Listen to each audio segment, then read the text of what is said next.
Bonsoir à tous, bienvenue dans le journal régional de ce lundi 17 août. 2 jours après l'incendie de l'entreprise Prolifère à Niort, les pompiers sont toujours à pied d'œuvre pour éviter tout risque de reprise et surtout tout risque de pollution. Prolifère est une société spécialisée dans le recyclage du fer et des cartons. En quelques heures, tous les stocks ont été détruits. Le gérant de l'entreprise est inquiet pour l'avenir. De jeunes agriculteurs financés par l'épargne solidaire, cela se passe à Courcom en Charente. Une exploitante agricole va pouvoir s'agrandir grâce à l'argent d'investisseurs anonymes. Nous vous expliquerons quel est l'intérêt de cette démarche.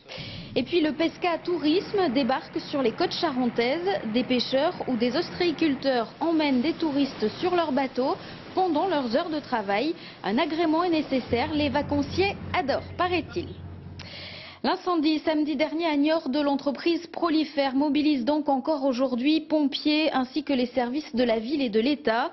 Toutes les mesures sont prises sur place pour éviter tout risque de pollution. Pour l'entreprise et sa centaine de salariés, en revanche, les conséquences pourraient être catastrophiques. Le point avec Tanguy Squazec et Julien Delage.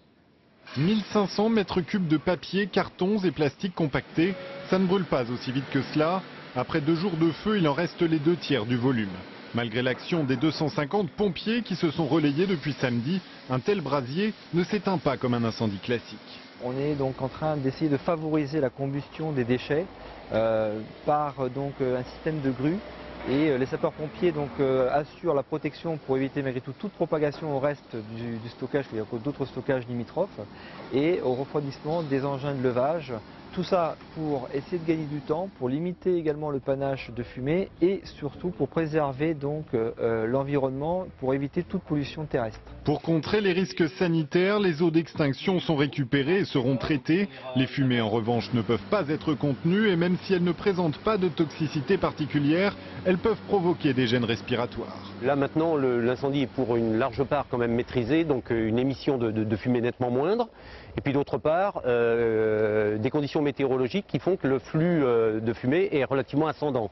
Donc une zone impactée au niveau du sol relativement limitée, mais malgré tout, des mesures de qualité vont être faites dès cet après-midi pour valider le fait qu'il n'y a pas d'impact sur la santé des populations riveraines. Pour la société Prolifère, le sinistre est économique. L'entreprise, qui est passée en 10 ans de 11 à 100 salariés, venait d'obtenir les permis de construire pour ce projet d'alternative à l'enfouissement des déchets à Fontenay-le-Comte.